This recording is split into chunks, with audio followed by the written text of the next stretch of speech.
हैं समर्पण भाव से, वो अपना ये भर समझ ले, ये घर प्रभु का, ये मकान, ये वाहन, ये संपदा जो है सब प्रभु की है, मैं उसका सेवक हूँ।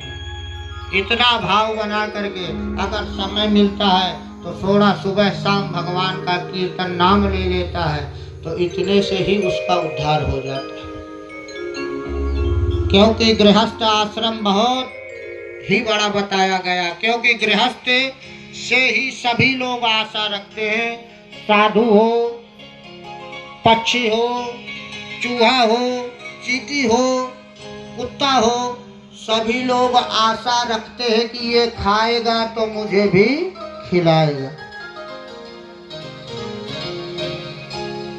तो गृहस्थ जीवन में हम आपको आनंद प्राप्त हो सकता है केवल इतनी धारणा बना लें कि ये प्रभु ये आपका है, हम आपके हैं। हे प्रभु, कभी हमारे ऊपर अभिमान ना आए। अभिमान ही भगवान का भोजन है। कहते हैं जब अभिमान आ जाता है तब व्यक्ति को कष्ट प्राप्त होने लगता है। अभिमान कभी नहीं करना चाहिए किसी चीज का। वहीं से पतन चालू हो जाता है जब व्यक्ति को, किसी को शरीर को हो जाए, किसी को धन को हो जाए। अरे क्या भरोसा है भैया इस धन का, तन का क्या। कितने लोगों को सुनते हैं कि आज बात हो रही थी शाम में, बताओ सुबह ये हो।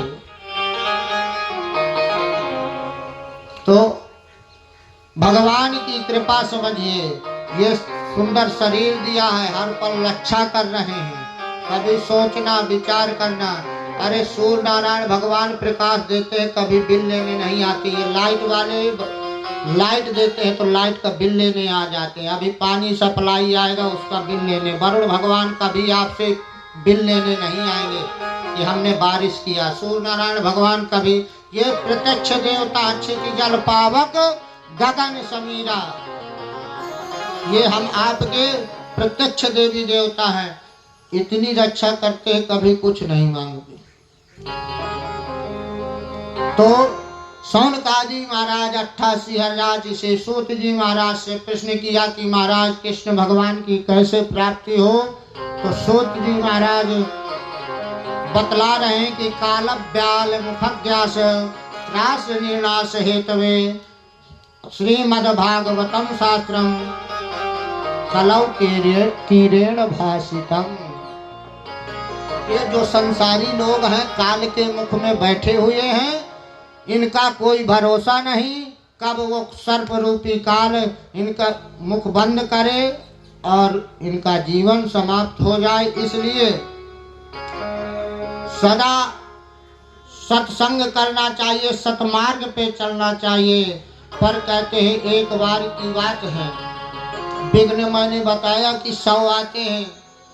सूत जी महाराज कहते हैं परीक्षित जी को सांप मिला तो महाराज सुखदेव जी को जब श्राप दे दिया समीक मुनि के पुत्र ने, श्रृंगी ऋषि के पुत्र समीक जी ने नदी में, कौशिकी नदी में, तब सुखदेव जी महाराज जा करके गंगा जी के किनारे बैठ गए। उसी समय सुखदेव जी महाराज आए। सुखदेव जी महाराज जा करके कथा सुना रहे हैं।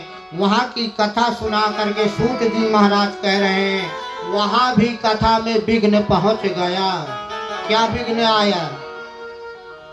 वहाँ पर विघ्न ये आ गया कि देवता अमृत लेके आ गए। अभी पहले आप लोगों ने गंगा मैया की कथा सुनी, भागवत जी की कथा सुनी। दोनों श्रेष्ठ हैं, दोनों किसी की ये नहीं करेंगे हम। पर भागवत जी भी कहते हैं ना अमृत से कम है ना गंगा जी से कम है। अमृत की कथा आप लोग सुन लीजिए। वहां भी विघ्न रूप में भगवान देवता लेकर के पहुंच गए। महाराज सुखदेव जी से कहते हैं अपने परीक्षित को ये पिला दीजिए अमृत, जो 7 दिन मरने का इनको श्राप मिला है, अमृत पिला दीजिए तो ये अमर हो जाए और ये कथा हमको पिला दीजिए।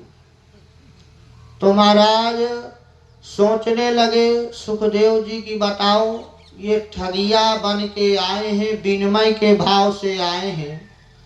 अरे कथा हो रही थी, आके बैठ जाते, कथा सुन लेते, कौन मना कर रहा था। ये कथा का दान जो दे रहे हैं, कहते हैं ये भी बहुत बड़ा दान है। आपके जैसे इसमें परीक्षित जी स्वरूप में हुए, तो इस कथा से अगर एक भी व्यक्ति का जीवन बदल जाता है या एक भी व्यक्ति सतमार्ग पे चलने लगता है, जीवन में परिवर्तन आ जाता है, तो हमारा आपका कथा करना और आपका कराना सार्थक हो जाता है।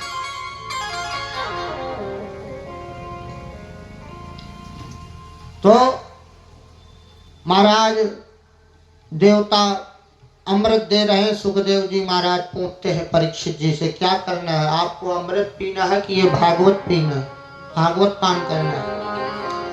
तो परीक्षित जी महाराज कह रहे हैं, महाराज आप गुरु जी हैं, क्वा सुधा क्वा कथा लोके क्वा काचः क्वा मणिर्महान्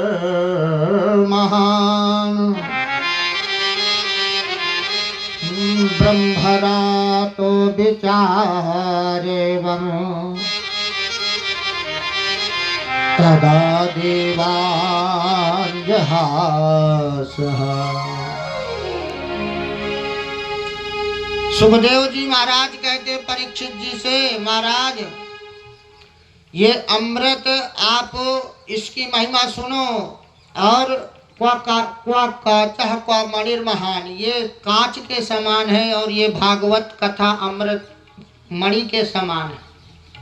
कैसे कहते हैं, आप लोग कथा श्रवण कीजिए कि अमृत में बतला रहे हैं कि अमृत पान कब होता है, जब जीवन भर कोई पुण्य कार्य करता है, सत्कर्म करता है, एक भी पाप नहीं करता, तब उसको मरने के बाद अमृत मिलेगा। यहाँ ना मिलेगा, ऊपर मिलेगा, स्वर्ग में। कब मिलेगा, जब जीवन भर पुण्य करेगा।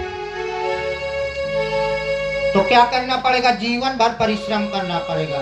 पर भागवती गंगा कैसे प्राप्त हो जाती है, भागवती गंगा में हम आप लोग प्रेम पूर्वक कभी भी जाकर कभी भी गोता लगा सकते हैं। यहाँ जैसे श्रीमद् भागवत कथा हो रही, कोई भी भक्त आ सकता है, कोई भी श्रद्धालु आ सकता है, सभी लोग आ सकते हैं, सभी लोग प्रेम पूर्वक गोता लगा सकते हैं, किसी को मना ही नहीं।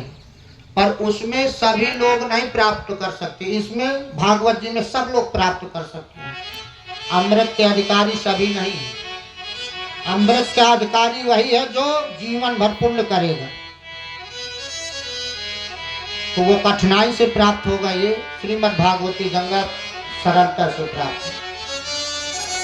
और दूसरी महिमा, वहां पर अमृत पीने के बाद देवता लोग फूल पहना देते हैं, माला फूल की। क्षीणे पुण्य मृत्युलोकम विसंति, ये तुम्हारी माला मुरझाने लगेगी, तुम्हें फिर मृत्युलोक जाना पड़ेगा। माला जैसे जैसे मुरझाएगी वैकुंठ में, वैसे उसको सोच बढ़ता है, ये माला मेरी मुरझा रही है, फिर मुझे मृत्युलोक जाना पड़ेगा। और भागवती गंगा में, भागवती गंगा पान करने के बाद क्या प्राप्त होता है, उसे असली ज्ञान हो जाता है और वो कह देता सिद्धोस्मि अनुग्रहोस्मि, मैं सिद्ध हो गया। उसके मन में आनंद, उसके सोच नहीं रहता कि मैं अब कुछ होऊंगा।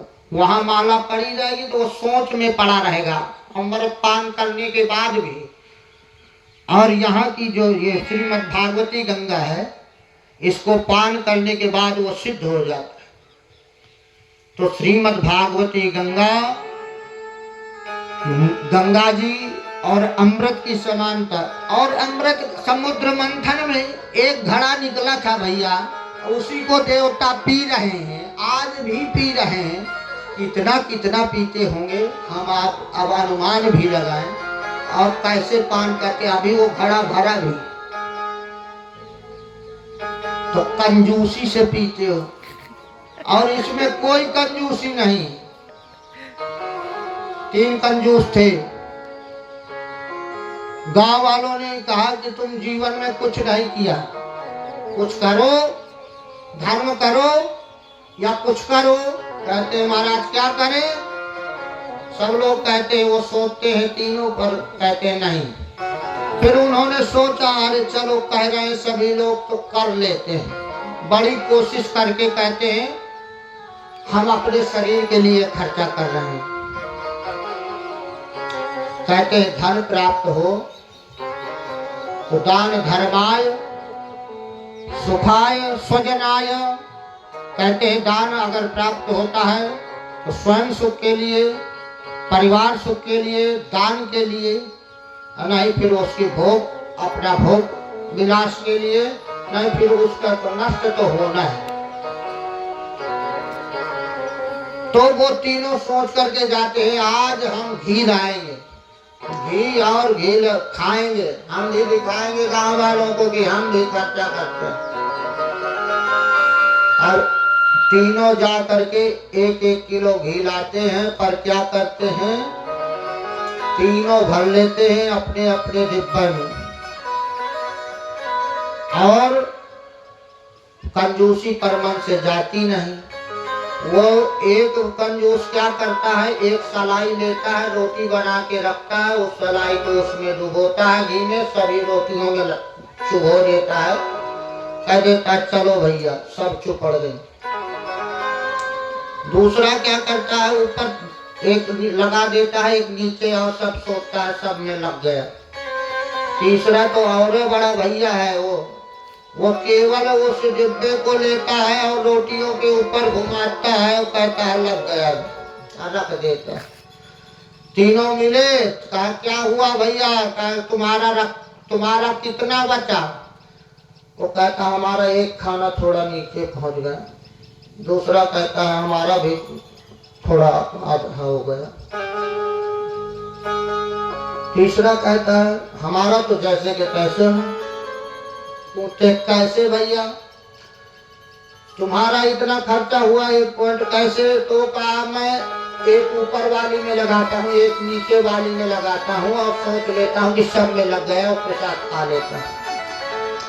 दूसरा कहता है अरे तुम बड़े खर्चीले निकले यार, देखो मैं तुम्हें उपाय बताता हूँ। एक सलाई लेता हूँ मैं, सलाई को उस घी में डुबोता हूँ और उस घी को डुबो करके सभी रोटियों में चुभो देता हूँ, सभी रोटियों में घी लग जाता है। वो कहता है हाँ भाई आप तुम तो ठीक यूज कर रहे हो। तीसरा कह रहा है कि अरे तुम दोनों नहीं, दोनों में दिमाग भी नहीं। अरे उस डिब्बे को ले रोटियों के ऊपर घुमाओ और खाते समय ढक्कन खोल दो, ये खुशबू आती है कि लगता है कि बस पा ही रहे। तो अब आपका भाव कि जब इतना ही अमृत निकला है घड़े में, समुद्र मंथन में एक ही बार निकला है, तो उसको कंजूसी से यूज किया जाएगा। और ये श्रीमद् भागवती गंगा सभी ग्राम, सभी शहर, सभी जगह जा करके सभी जगह हम आप लोग गोता लगा रहे हैं। चाहे जितना डूबो, न डूबने का भय न मरने का भय। और क्या, इसको श्रवण करने के बाद बड़े से बड़े पापी कर गए। सूत जी महाराज सौनकादि 88,000 ऋषियों से कह रहे हैं कि ये कांच का टुकड़ा है, ये अमृत, और ये हमारी मणि है, तो हम ये मणि रूपी इनको अब नहीं देंगे। और धिक्कार करके महाराज भगा देते हैं, कह देते हैं अभक्ताश्च विज्ञाय न ददौ स कथामृतम् श्रीमद्भागवते वार्ता सुराणामपि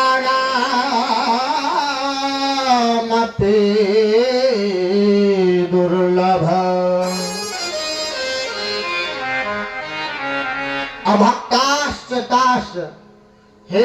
आप अभक्त हैं, अब आपको हम कथा अमृत नहीं देंगे।